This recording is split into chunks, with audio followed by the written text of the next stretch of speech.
हनुमान् श्रीपदो वायुपुत्रो रुद्रो नघोजरः अमृत्यवीरवीरश्च ग्रामवासो जनाश्रयः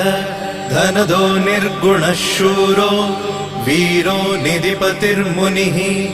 पिङ्गाक्षो वरदो वाग्मी सीताशोकविनाशकः